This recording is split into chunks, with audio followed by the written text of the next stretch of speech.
Kasi sandok-chariba Thomas Diamond Radio sandok-chaba Crime Reports. Nupi angang-sing dathokliba tongan-tongan ba Manipur khakta natana India ki kachin koya amadi angakpo crime sing asi aikoina wari oina tamjoduna miyamda khanghanjana na honajaba dugumba program amani Crime Reports. Ngasigi Crime Reports ke thangka gasidi top-topa crime gi case amani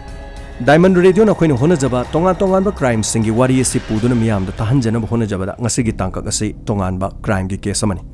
English sing mo chamapan humdra dagi hauraga Bharat ki mafum ke ada sen paikhalakpa miyosing amadi tongan-tongan ba miyosing da geng khutpu kharana tongan-tongan ba state sing da makoi gi geng khutpu lingkhalaba matungda makoi bo hat patupak satharakpa asida police na makoi bo thingba ngamdaduna maning makha tamna crime tokhalakpa matamda police na makoi bo encounter tawkhibagi wari tangkak amani tongan-tongan ba Bharat ki metropolitan city sing da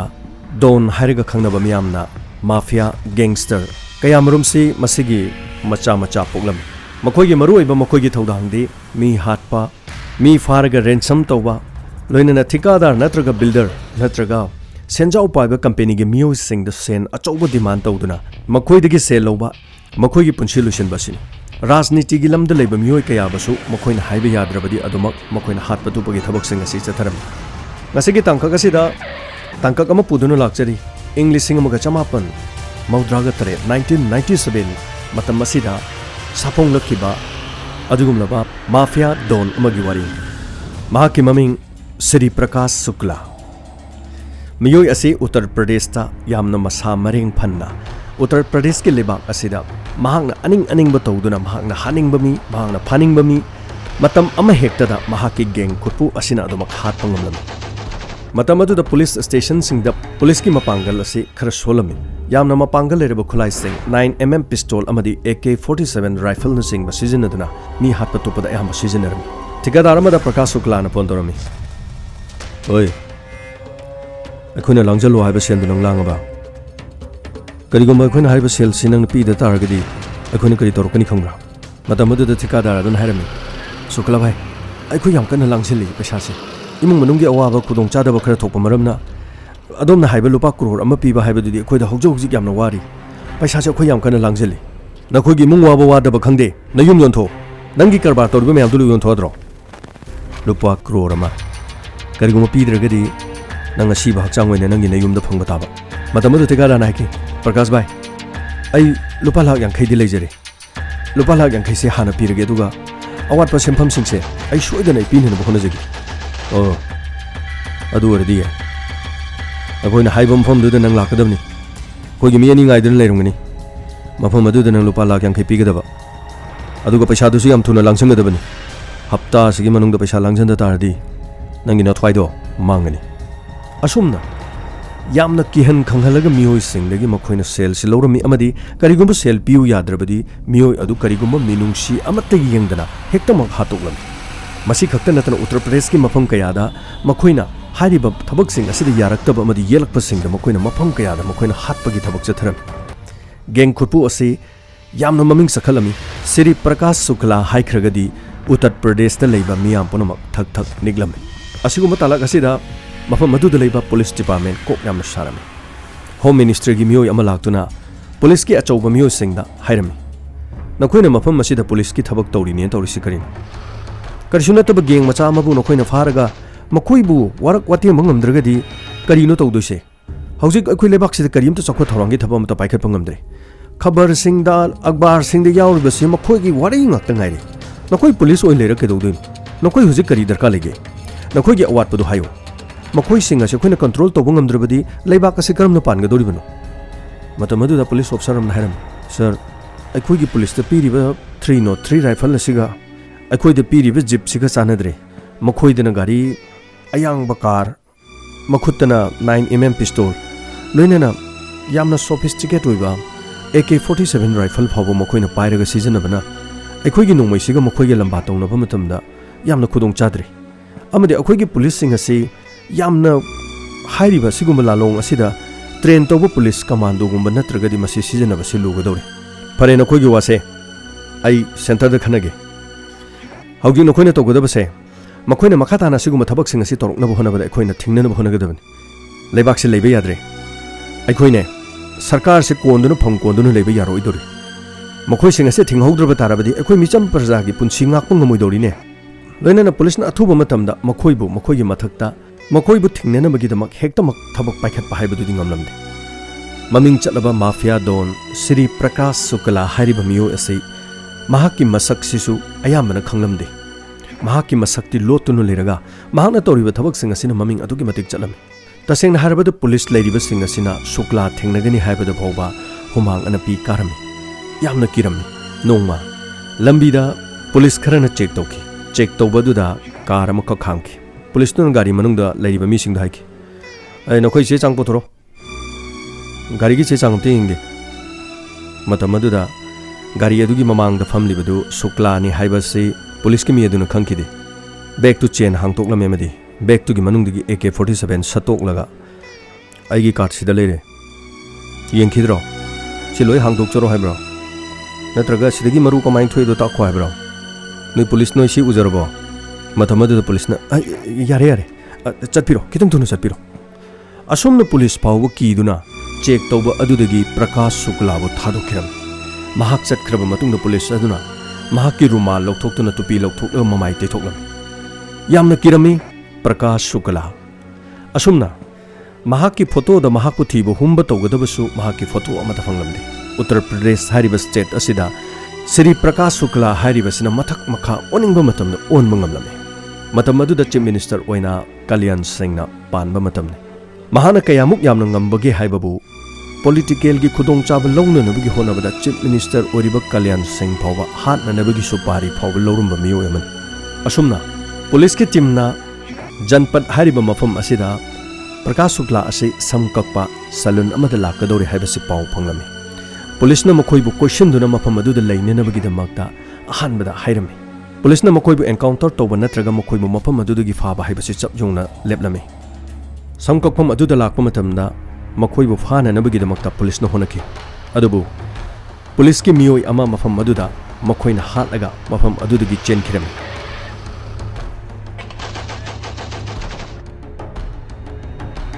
ꯊꯧꯗꯣꯛ ꯑꯁꯤ UPꯗ ꯋꯥꯔꯤ ꯑꯃ ꯑꯣꯏꯈꯤ ꯑꯁꯨꯝꯅ ꯃꯥꯐꯤꯌꯥ ꯗꯣꯟ ꯀꯥꯡꯕꯨ ꯑꯃ ꯄꯨꯂꯤꯁꯅ ꯐꯥꯅꯅꯕ ꯍꯣꯠꯅꯕꯗ ꯄꯨꯂꯤꯁ ꯄꯥꯔꯁꯅꯦꯜ ꯑꯃ ꯍꯥꯠꯇꯣꯛꯇꯨꯅ ꯄꯨꯂꯤꯁꯄꯨ ꯃꯥꯏꯊꯤꯕ ꯄꯤꯔꯝꯂꯒ ꯆꯦꯟꯈꯤ ꯍꯥꯏꯕ ꯋꯥꯐꯝ ꯑꯃ ꯂꯥꯛꯈꯤ ꯃꯁꯤꯒꯤ ꯃꯇꯨꯡꯗꯒꯤ ꯄꯨꯂꯤꯁꯀꯤ ꯇꯤꯝꯗ ꯁ꯭ꯄꯦꯁꯤꯌꯦꯜ ꯇꯥꯛꯁ ꯐꯣꯔꯁ ꯑꯃ ꯁꯦꯝꯗꯨꯅ ꯄꯥꯔꯁꯅꯦꯜ 50ꯅ ꯍꯦꯟꯅ ꯑꯀꯟꯕ ꯇ꯭ꯔꯦꯅꯤꯡ ꯇꯧꯗꯨꯅ ꯃꯈꯣꯏꯒꯤ ꯂꯝꯕꯥ ꯄꯥꯅꯅꯕꯒꯤꯗꯃꯛ ꯄꯨꯂꯤꯁ ꯗꯤꯄꯥꯔꯠꯃꯦꯟꯠꯀꯤ ꯃꯥꯏꯀꯩꯗꯒꯤ ꯍꯣꯠꯅꯔꯝꯃꯤ ꯃꯁꯤꯒꯤ ꯃꯇꯨꯡꯗ 9mm ꯑꯃꯗꯤ AK-47ꯅꯆꯤꯡꯕ ꯔꯥꯏꯐꯜꯁꯤꯡ ꯑꯃꯗꯤ ꯄꯤꯁꯇꯣꯜꯁꯤꯡ ꯁꯤꯖꯤꯟꯅꯗꯨꯅ ꯃꯈꯣꯏꯕꯨ ꯇ꯭ꯔꯦꯅꯤꯡ ꯇꯧꯔꯝꯃꯤ ꯃꯁꯤꯒꯤ ꯃꯇꯨꯡꯗꯗꯤ ꯃꯈꯣꯏꯕꯨ ꯆꯞ ꯆꯥꯅ ꯊꯦꯡꯅꯅꯕꯒꯤꯗꯃꯛꯇ ꯑꯈꯟꯅꯕ ꯁ꯭ꯄꯦꯁꯤꯌꯦꯜ ꯇꯥꯛꯁ ꯐꯣꯔꯁ ꯌꯥꯝꯅ ꯃꯄꯥꯡꯒꯜ ꯀꯟꯕ ꯀꯥꯡꯕꯨ ꯈꯔ ꯇ꯭ꯔꯦꯅꯤꯡ ꯄꯤꯗꯨꯅ ꯃꯈꯣꯏꯕు ꯂꯥꯟꯊꯦꯡꯅꯅꯕꯒꯤꯗꯃꯛꯇ ꯌꯥꯝꯅ ꯀꯟꯅ ꯍꯣꯠꯅꯔꯝꯃꯤ ꯃꯁꯤꯒꯤ ꯃꯇꯨꯡꯗ ꯊꯪꯅꯔꯤꯕ ꯕꯤꯍꯥꯔꯒꯤ ꯃꯟꯇ꯭ꯔꯤ ꯑꯣꯏꯕ ꯕ꯭ꯔꯤꯖ ꯕꯤꯍꯥꯔꯤ ꯍꯥꯏꯕ ꯃꯤꯑꯣꯏ ꯑꯃꯈꯛꯁꯨ ꯃꯈꯣꯏꯅ ꯁꯦꯜ ꯊꯨꯝꯒꯤ ꯃꯔꯤ ꯂꯩꯅꯕ ꯑꯃ ꯀꯦꯁꯇ ꯄ꯭ꯔꯀꯥꯁ ꯁꯨꯀꯂꯥꯒꯤ ꯀꯥꯡꯕꯨꯅ ꯍꯥꯠꯇꯣꯛꯂꯝꯃꯤ ꯊꯧꯗꯣꯛ ꯑꯁꯤꯗ ꯄ꯭ꯔꯀꯥꯁ ꯁꯨꯀꯂꯥ ꯃꯁꯥꯃꯛꯁꯨ ꯌꯥꯎꯔꯝꯃꯤ ꯂꯩꯕꯥꯛ ꯄꯨꯝꯕ ꯁꯤꯟꯕ ꯊꯨꯡꯅ ꯅꯤꯛꯈꯤꯔꯝꯃꯤ UPꯗꯒꯤ ꯍꯦꯟꯇꯣꯔꯛꯂꯒ ꯊꯪꯅꯕ ꯂꯩꯕꯥꯛ ꯑꯃꯗ ꯕꯤꯍꯥꯔꯒꯤ ꯃꯐꯝꯗ ꯂꯩꯕ ꯃꯟꯇ꯭ꯔꯤ ꯑꯃ ꯐꯥꯎꯕ ꯍꯥꯠꯄ ꯉꯝꯂꯛꯄ ꯍꯥꯏꯕꯁꯤ ꯑꯔꯥꯏꯕ ꯑꯣꯏꯔꯝꯗꯦ ꯄ꯭ꯔꯀꯥꯁ ꯁꯨꯀꯂꯥ ꯌꯥꯝꯅ ꯃꯃꯤꯡ ꯆꯠꯈꯤꯔꯝꯃꯤ ꯃꯁꯤꯒꯤ ꯃꯇꯨꯡꯗ ꯄꯨꯂꯤꯁꯀꯤ ꯑꯣꯐꯤꯁꯥꯔ ꯑꯃꯅ ꯄꯨꯂꯤꯁꯀꯤ ꯃꯤꯑꯣꯏꯁꯤꯡꯗ ꯍꯥꯏꯈꯤ ꯅꯈꯣꯏ ꯍꯧꯖꯤꯛ ꯐꯥꯎꯕ ꯄ꯭ꯔꯀꯥꯁ ꯁꯨꯀꯂꯥꯒꯤ ꯅꯝꯕꯔ ꯈꯪꯗ꯭ꯔꯤꯕ꯭ꯔꯥ ꯁꯔ ꯄ꯭ꯔꯀꯥꯁ ꯁꯨꯀꯂꯥꯁꯦ ꯑꯍꯥꯟꯕꯗ ꯅꯝꯕꯔ ꯑꯃ ꯄꯥꯏꯔꯝꯃꯤ ꯑꯗꯨꯕꯨ ꯃꯍꯥꯛꯀꯤ ꯅꯝꯕꯔꯁꯤ ꯁꯤꯟꯗꯣꯛꯈ꯭ꯔꯦ ꯑꯗꯨꯕꯨ ꯃꯍꯥꯛ ꯃꯣꯕꯥꯏꯜꯒꯤ ꯃꯔꯝꯁꯤ ꯀꯥ ꯍꯦꯟꯅ ꯈꯪꯗꯕ ꯃꯥꯜꯂꯤ ꯁꯤꯝꯗꯤ ꯁꯤꯟꯗꯣꯛꯈ꯭ꯔꯕ ꯃꯇꯨꯡꯗ ꯍꯦꯟꯗꯁꯦꯠ ꯑꯗꯨꯗꯤ ꯍꯥꯟꯅꯒꯤ ꯑꯗꯨꯃꯛ ꯄꯥꯏꯔꯤ ꯍꯦꯟꯗꯁꯦꯠ ꯑꯁꯤꯗ ꯃꯍꯥꯛꯅ ꯁꯤꯖꯤꯟꯅꯔꯤꯕ ꯑꯁꯤ ꯍꯥꯟꯅꯒꯤ ꯃꯣꯕꯥꯏꯜ ꯐꯣꯟ ꯑꯗꯨꯒꯤ IMEI ꯍꯥꯏꯔꯤꯕ ꯅꯝꯕꯔ ꯑꯁꯤꯗꯤ ꯑꯗꯨꯃꯛ ꯑꯩꯈꯣꯏꯅ ꯇ꯭ꯔꯦꯁ ꯇꯧꯔꯦ ꯃꯍꯥꯛꯅ ꯁꯤꯟꯈꯤꯕ ꯅꯝꯕꯔ ꯑꯗꯨꯅ ꯃꯍꯥꯛꯀꯤ ꯅꯝꯕꯔ ꯁꯤꯜꯂꯕꯁꯨ ꯃꯍꯥꯛꯀꯤ ꯍꯦꯟꯗꯁꯦꯠ ꯁꯤꯟꯗꯕꯅ ꯃꯍꯥꯛ ꯀꯔꯝꯕ ꯂꯣꯀꯦꯁꯟꯗ ꯂꯩꯔꯤ ꯍꯥꯏꯕꯁꯤ ꯑꯩꯈꯣꯏꯅ ꯈꯪꯕ ꯉꯝꯃꯤ ꯃꯍꯥꯛꯁꯤ ꯅꯣꯔꯊ ꯏꯁ ꯗꯥꯔꯖꯤꯂꯤꯡ ꯁꯤꯂꯣꯡ ꯂꯣꯏꯅꯅ ꯕꯦꯡꯒꯣꯜꯒꯤ ꯃꯐꯝꯁꯤꯡꯗ ꯃꯍꯥꯛ ꯌꯥꯝꯅ ꯇꯣꯏꯅ ꯆꯠꯂꯤ ꯁꯥꯔ ꯑꯣꯐꯤꯁꯥꯔ ꯑꯗꯨꯅ ꯍꯥꯏꯈꯤ ꯄ꯭ꯔꯀꯥꯁ ꯁꯨꯀꯂꯥꯅ ꯆꯠꯂꯤꯕ ꯃꯐꯝꯁꯤꯡ ꯑꯁꯤ ꯑꯩꯈꯣꯏꯅ ꯇ꯭ꯔꯦꯁ ꯇꯧꯒꯗꯕꯅꯤ ꯑꯃꯗꯤ ꯃꯍꯥꯛ ꯀꯔꯝꯕ ꯃꯐꯝꯗ ꯂꯩꯔꯤꯕꯒꯦ ꯍꯥꯏꯕꯁꯤ ꯑꯩꯈꯣꯏ ꯀꯨꯞꯅ ꯁꯦꯟꯅꯒꯗꯕꯅꯤ ꯍꯟꯗꯛꯇꯤ ꯃꯍꯥꯛꯅ ꯍꯜꯂꯛꯄ ꯃꯇꯝꯗ ꯃꯍꯥꯛꯄꯨ ꯑꯩꯈꯣꯏꯅ ꯐꯥꯕ ꯅꯠꯇ꯭ꯔꯒ ꯂꯣꯏꯁꯤꯟꯕ ꯍꯥꯏꯕꯁꯦ ꯑꯩꯈꯣꯏꯒꯤ ꯐꯤꯔꯦꯞꯅꯤ ꯑꯁꯨꯝꯅ ꯄ꯭ꯔꯀꯥꯁ ꯁꯨꯀꯂꯥ ꯌꯥꯝꯅ ꯃꯃꯤꯡ ꯆꯠꯄ ꯑꯗꯨꯒꯨꯝꯂꯕ ꯃꯤꯑꯣꯏ ꯑꯃ ꯑꯣꯏꯈꯠꯂꯛꯈꯤ ꯕꯁꯟ ꯕꯤꯍꯥꯔ ꯍꯥꯏꯔꯤꯕ ꯃꯐꯝ ꯑꯁꯤda ꯐ꯭ꯂꯦꯠ ꯑꯃ ꯂꯩꯗꯨꯅ ꯌꯥꯝꯅ ꯅꯨꯡꯉꯥꯏꯅ ꯂꯩꯔꯝꯃꯤ ꯑꯋꯥꯠꯄ ꯀꯔꯤꯒꯨꯝꯕ ꯑꯃꯠꯇ ꯂꯩꯔꯝꯗꯦ ꯊꯤꯀꯥꯗꯥꯔ ꯅꯠꯇ꯭ꯔꯒ ꯕꯤꯜꯗꯔꯁꯤꯡꯗꯒꯤ ꯌꯥꯝꯂꯕ ꯁꯦꯟꯐꯝꯁꯤꯡ ꯃꯈꯣꯏꯅ ꯗꯤꯃꯥꯟ ꯇꯧꯗꯨꯅ ꯄꯤꯌꯨ ꯌꯥꯗ꯭ꯔꯒꯅ ꯍꯥꯠꯄ ꯁꯤꯕ ꯀꯤꯕꯗꯒꯤ ꯄꯤꯔꯛꯄꯁꯤꯡ ꯑꯁꯤꯅ ꯃꯈꯣꯏ ꯌꯥꯝ ꯂꯥꯏꯅ ꯃꯈꯣꯏꯒꯤ ꯒꯦꯡ ꯈꯨꯠꯄꯨ ꯑꯁꯤ ꯃꯄꯥꯡꯒꯜ ꯀꯟꯅ ꯂꯩꯔꯝꯃꯤ ꯃꯁꯤꯒꯤ ꯃꯇꯨꯡꯗ Prakash Shukla su khangki mahangna sizinariba mobile phone asi police na trace tawkrabadi mahaki leifam asi khangba yai haina khanbadagi mahana leiba jaga singda landline gi telephone line sing sizinarami loinana call tawba matamda PCO amadagi he call tawrami adubu mahaki asonba amakhakti adumak laki miyoi ba khoina fana singna chatlabasu aikhoigi asonba amamamdi adumak lei haiba wafamduni mahak nupi amabu yamna nungsijaki mahakna nungsijariba nupi asiga ayamba matamda wari sanaba matamda pung amadagina pung ani fawba sanai adubu Suklana nupi asiga wari sanaba matamda ayamba matamda magi mobile phone dagi sanade matamadu da mahakna nupi da haiki police na ibu question senabanina aigi mobile phone astigi nongonda call tawbase masi police na khangkiba yai maramasina ai landline natraga PCO dagi call tawrokna honagi asomna nupi du da haiki nupi du so do mogyaki hai singnaba police singna matamadu da mahaki call trace tawba ngamdrabasu karamba nupino mahaka mari leinaribase haibase nupi adugi khongul liduna nupi aduna sijanariba number du oina police na trace tawki masina Suklana PCO dagi phone tawroklabasu mahaki mobile phone dagi tawdrabasu atopa landline amadagi phone tawrabasu nupi adugi phone adudi trace tawrabanina karamba matamda mahak kadai da wari sanaribage haiba asigi location irai line police na khangba ngamki masigi matungda Ghaziabad ki Indirapuram haiba mafam asida leire haibase police na khangki Delhi gidamak mahak lakadore haiba wafam asisu nupi aduga mahakka wari sanaba matamda khangkiba wafam police na yamna kupna senaki matam ama hekta da mahak nupi aduga wari adumak sanaba maramna mahak mafam adu thadoktuna Delhi gi border lansil lakadore haiba wari dasu police na khangba ngamki loinana makhoi gi wari sing aduda police na khanglabanina mahakna lakadaba Delhi gi border lansil lakadaba jagada police ki special task force team na mahak pungai duna leki aronba pau amadagi car team amada tongduna makhoi ahum mafam adudagi lakadore haiba pau asi police na khangki madu khanglaba matungda police na lambi da ngai duna leki Delhi gi border hek lanthorokpa matam asida special task force ki team aduna Prakash Shukla gi gari adu tanaki tanaru matungda ikhang khangawduna makhoi gi gari gi mamangda thasinki amadi police na haiki Prakash Shukla haujikti police ai khoi da changjaro Sangjaba natana nangi na punsi karisu afaba oiraroi aikhoida changjaba haibasina nangi na punsi sangani naralgi matung ina dandi lawjo police ta changjo na punsi na thawai do kanbige matamadu da Prakash Shukla hairaki aigi thawai kanba nakhoi gi nafam dai changjagadaba nate karisu nataba na khoidi aigi khutta aigi yauriba no mai maru sing asina na kokta loina kapsenba matamda nakhoi ba loina hatpa ngamgani laibak thibadi ngasi aigi khutta AK47 yaurumdre aina thabak ama chalubadagi ngasi aina AK47 puthok pusinda nungaitre haiduna pohogdabani aigi AK47 rifle yaurom nabadi nakhoi gumbadudi karisu nate asomna mahaki nakanda gari thoriba midun haike baije akhoi mafam astagi namduna nanthokduna chalhudrabadi akhoi khudong thigedaba male Prakash Shukla na haike kigano aigi khutta yauriba maru yankhai asina makhoi khara solution bada karisu nate kigano gari manung stelayo pistol chalo asomna police ki mai da makoina no moina ka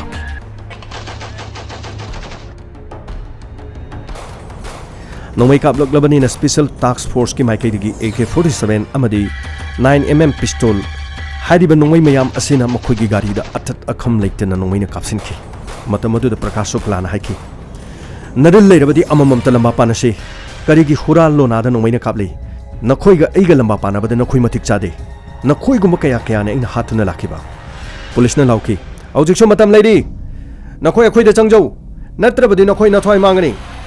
adubu Prakash Shukla na wafamasi yaki asumna police ki atat akham leitraba nongmai marui nongmai singi nongmai maruna makhoi ahungi haksang da masing khangdana palami leimai da gari gi manungda gari adu ikheng tuna pumchot cholami asumna mahaki khongloi ahum amadi mahaki mapunsi loisinki Panangam labasu, panakalabasu, panachaurubasu, pattaba tauba, mi hatpa haibasigi, aruiba panthungdi, karisu apabu oikide. Police ki yamna chauba, yamna mai pakpa haibadu oiki. Asumna, nasigi crime reports ki thoramasida, mafia don, Sri Prakash Shukla gi encounter gi matangda miyamda tamjabani, masigi makha tarakpada atopa encounter gi wafam amaga miyamda tamjari. Asumna UP da Prakash Shukla hat khraba matungda don macha macha leiramba sing masa maring phanba horuki mihat macha macha chathaduna crime macha macha tawdunu leiramba sing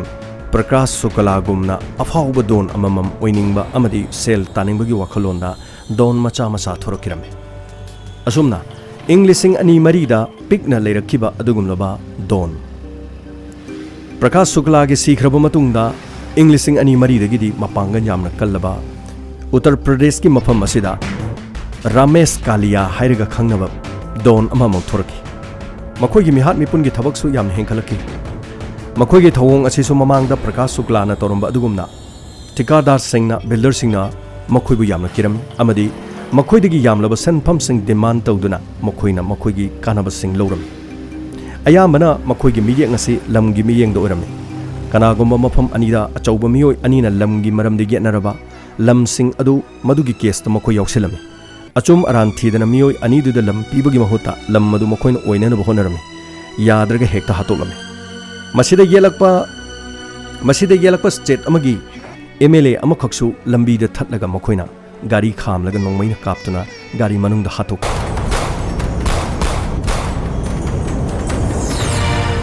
matam masida Mulayam Singh Yadav miyamna thoidok hendongna khangnaraba Samajwadi Party gi sigumlaba political gi maming leriba miyo asina chief minister oiba matamdani asomna Uttar Pradesh ki home minister na police singna kauduna meeting tawki aikoi hojig UP da oriba sikarino sahi kharagi mamangda sigumba thabak sida charangna dana leramadi handak ingbuda ngairi handak ki chahi sida sigumba don khara tholoktana lebak asi mathak makha onba hore akoi police na masi karimtu tawbu ngamdre hana gumna masi action lobu kari kaibage matamdu da police officer amna harki sir masidi amna akhanaba police officer sing amadi akhanaba police ki miyo sing na natragadi case asi thengna bawagani sir akoina tajabada Muzaffar dagi IPS Navnit Sikira hariba miyo asi sir amuktang kobiduna mafam asida mahangna thau asi puhalabadi soidana namaki hariba sing asi mahangna tana lanthengna bangamgadaba mandre matamadu da IPS Navnit Sikira bu mafam adu to kokirami amadi Navnit Sikira yamna naha oriba IPS officer sinhaiki haujik adom adongi nongmai satlo nongmai satlaga nongmai asi karamba matamda sijanagedage haibado honobiro adomna nongmai yeplaga nongmai satana gunda sing phabangamloi mafam asida ibu niyom chumna thabak to hargadi khwaidagi top 10 oriba criminal records leba miyoi singdugi maming matha engonda piyo makhoi gi maming matha piraga makhoi gi mari leinaba miyoi sing ekoina phaba dabane aina pamni pase top 10 da leriba top 1 gi criminal adu gaktanate mahaki makha taba khwaidagi ashonbudo adu su yauna pirakadabane asumna IPS Navnit Sikira sina Uttar Pradesh ki mafam da leriba mafia gi mafam sing asin naiduna mahang ot pahurugami Mafia don macha macha sing pau hek phangbaga khungul liduna amadi mi phaba mi hatpagi case sing da chenaba sing asiguma miyoi sing asi koi thi thiduna makhoi bu leipam chafam khanghalamde masida natana rajniti gi miyoi sing mari leinaba don kaya marum su lekhiram matamadura rajniti gi mari leinaba mafia kangu gi miyoi amana mantri amada hairame sir hauji UP gi akhoi gi oriba IPS Navnit Sikira sti hambira wari mahang akhoi thabak amata tobong khongandre masina di sar mathangi election da akhoi de sen pango haibadi habirakon akhoi phawbo leifam leitrakanda hayeng election da akhoi na karigum amta tobong amo sar hoina pamdaba mi sing akhoi hatoi sar hoigi sel da kar okum matam da akhoi na piri hoina loriba sel sing asiso tikadar dagi amadi builder dagi tongan ba mioi kaya dagi phiroti torgo akhoi na pirak pangatani sidi akhoi ngamaroi adu sar hoina IPS Navnit Sikira se mafam lauthokira mafam amu hongan kigira mato adu natrabadi akhoi lepham chapum khongoi dori matamadu da minister na haiki khara nauri baginida khara nauri banina masana mathaudu uthok chaningana tori khara leiradi loina tumna mang khragan kayam kuina bu phaunige yengsi asumna haiki matamadu da Samajwadi Party gi Ajit Singh haiba political party gi miyo amagi birthday amakhak taki yamna chaungna pangthoklami loina na mahaki birthday siga mari leinana mahaki yum adugi mamangda nongmai satuna atia mathakta nongmaina singba kyamarom kak mahaki mayum adugi mamangda leba swimming pool amagi mapada police security na kungna ngakraba mafam amada mahak swimming pool amagi manakta phamduna lekhi mahaki miyoi singna mahaki birthday ga mari lena na nongthakta nongmaina kapa matamda kadomdagi no khangdaba nongmai maru amana Ajit Singh hariba Samajwadi Party gi political miyoi asigi makokta nongmaina palki mahak swimming pool adugi mataida thaki miyamna hospital da mahak pukhatki adubu hospital da yaubanangdana adumak mahak lekhide Samajwadi Party gi miyoi amakhak asumna hatkibasdagi UP Uttar Pradesh da leibak nikhi police नसु अजित सिंह की मिहात असिदा फाननबगिद मरी लेनब मियोइसिंग कया मरुम Koichi चिखिरम अदुबु फंखिरमदे police की पाव लिखुन अमना थबक असी रामेश कालिया कौवा मियोय अमना सिनबनी हाइबा थबक असी खंखे रामेश कालिया हाइबा मियोय असी यामना सिंगबा मियोय अमोइरम महाकी फोन असी ट्रेस तौब ngамदननबगिदमक महाकना सिम सिंग असी सिलसिलगा अमदी फोन सिंग सिलसिलगा पाइरम अदुना महाकु पुलिसना थीबा मतमदा अदुकी मतिक यामना वारम अदुबु पुलिस के हई सिंगबा मोंग मतोंग महाकी अरोन अतुप्ता महाकी कोल असी ट्रेस तौबा ममै थंगदा फंगी लोइनना IPS नवनीत सिकिराना महाकी मखादा लेबा ऑफिसर सिंग हाइके हौजिकति महाकी अरोन बक कोल असे कोना ट्रेस तौरबनिना महाकु अखोइना फाबा हाइबसे सोइदरबन पुलिस की लेबिरी बेचे नाउसिंगी मरकता पाव से कनागुम अमता लिक ओइदननबा होनबियु अखोइना होनरकलिबा सिंग असे लोइना मांगबा तारे असुमना पुलिसना ट्रेस तौबा फंगखिबा असिसु बिल्डर अमखक इम्तियाज हाइबा मियो अमखक मंगोंदा कोल तौरुक्तुना सियामलबा सेनफम अमखक डिमांड तौरपदगी IPS असिदा इम्तियाज हारिबा मियसिना कंप्लेन तौरपदगी कोल तौरुक इबा नंबर अदुदगी महाकु ट्रेस तौबा ngamkhibani मतमदुदा IPS नवनीत सिकराना हाइकी इम्तियाज नंगोंदा तौरुलिबा डिमांड से लुपा क्यानो सर सुमनगी लुपा लाख मंगा खतने फरे अदु नंगी पुंसी अखोइना कनगनी अखोइना हाइबदी नंगना याबा तारे नंग करिमदु किगनो अखोइना हारिबो वाफम सिदा नंग याद्रबदी सेल सु लोकथोकपिरगा नंग हातोकपिखरदि करि होइनी अदुना अखोइना हाइबसे नंग सोइदनियो मतमदुदि इम्तियाजना हाइकी सर सारोइना फगदबदो अदुम तौबियो आई सारोइना हाइबदो अदुम याजगे अदुबु सर आइगी इमुंग मनुंग अमदी आइगी पुंसीबुदि ngakpiyu ko sir अदुदा नंग करिसु खनगनो अखोइना हंदकी मतांगसिदा माबु फाबा हाइबसि सोइद्रबनि अदुना मंगोंदा वारी सारो करम्बा मतमदा लाउगे करम्बा मफमदा लाउगे हाइबदो नंगना हंगो करिसु किरुनु नंगना कीना वारी सारगदि पुलिस का मानबा मानखिनी मरम अदुना मखोइना लाउ हाइबा जगादो अदु खंगलगा नंगना इंगोंदा मु मफम सिदा लागा हाइरो असुमना इम्तियाज मखोइना हाइबा मफम अदुदा तांग 13 दा लाउ हाइरे हाइना पुलिस ता पाउ तमलमी तांग 13 दा पुलिसना सेम सादुना लेखि अदुबु पुलिसना मफम अदुदा हेक्ता मकोसिलगा मखोइबु फाबा हाइबदुदि ओइरोदबनिना पुलिसना यामना कुपना खनखे ममै थंगदा मखोइगी प्लान से असुम हाइके अखोइ मफम असिदा चटपा मतमदा लोहोंबुगी बोर अमदि कैना अखोइ साबा तारे अदुगा अतैसिना अखोइगी लोहोंबुगी इमुंग मनुंगी मियोइ खर साबिरो नुपा मयुंगी मी खर साबिरो अखोइगी गाड़ी अनिदा लोहोंबुगी ड्रेस सेलगा मफम अदुदा चंगसिनदबनि मसिना तन अखोइना पुलिस की ड्रेस सेलगा सिविल सेलगा चंगलुबा मतमदा मखोइना हेना चिंगनखिनी अमदी मफम अदुदगी नाथोक्तुना चटखिबा याय अमदी इम्तियाज के पुंसीसु यामना खुदोंथिनिहाय ओइगनि लोहोंबगी ड्रेस सेटपा हाइबसि यानाखि लोहोंबगी कैनागी ड्रेस असिना मखोइगी कांस्टेबल नुपी अमदा सेलहलमी अमदी लोहोंबगी ड्रेस सिंग नुमित अदुदा तांग 13 दा लोहोंबगी इमुंग मनुंग सादुना मखोइ सेम सादुना लेखि लोइनना इम्तियाज ता लुपा लिसिंग निफु पीदुना मफम अदुदा इहान हाना थाजलमी मतम अदुदा रमेश कालियान हाइखि सेल पुरोब्रा इम्तियाजना आई सेल से लोइना दि पुजरक्त्रे आई हायेंग नत्रगा हांगचित लोइना सुनु पिजरगे ngasi बाहायना कौबदुद आई चिनाचे लांगझनजबदा लिसिंग निफु खक्तंग पाइरे करी लिसिंग निफु कोइना तौरी थबकसे लिसिंग निफु गिराव नंग हातोरना लुपा लिसिंग निफु गाना पुगोसे सिगी सेल सिना करी तौदुबा सेल सिंगसे पुगो असुमना सेल से ममाइदे लंगसिलम अदुगा हाइकी नंग चलो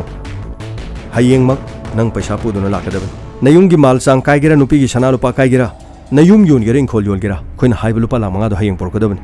हायेंग पोरक्त्रब नंग सिरे फनी भाई आई चचरुगी भाई असुमना हायरगा इम्तियाज चटखिरम अदुबु मखोइना असुमना ngangnariङै मतमदा मखोइना लेरिबा मफम अदुदा लुहोंबगी ड्रेस फिजमदा पुलिस सिंग अदुना चंगसिलगा मफम अदु कोइसिनखिरम अमदी मखोइना लेरिबा फ्लैट अदुदा मथंग काखलक्तुना पुलिसना लेरम्बा गेंग खुटपु असिगी मियोइसिंग तुमनबा हात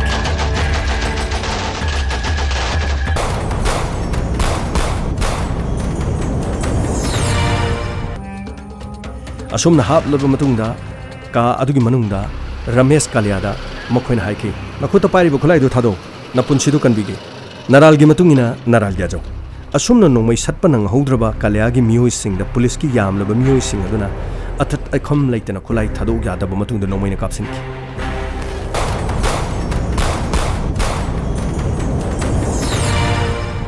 का अदुगी लेमाइसिंग फत्रबा गेंग खुटपु अदुगी माफिया कांगुगी ईतना पुमथन थनखि असुमना थौदोक असिदसु यूपी पुलिस की एनकाउंटर दा Ramesh कालियागी मपुंसी अमदी महाकी गेंग खुटपुगी पुंसी लोइसिनखि Masiga loina no loizare Diamond Radio na puthokchaba ngasigi Police na gang kutpu ani encounter tawbagi wari ani kak pujarapa tabiribe singi thamoide kari phawbibage thokiba thokdok asengmani wari singna simyamda tamjaduna miyamgi pungning loksing oinanabagi damak Diamond Radio na hona jabani ngasigi damak tadi puning laita biu wakhal fathabiu mathangi episode case amamu puduna lakchagi haujikiti James Heguzamna tabiribe singbu amukahana khurumjari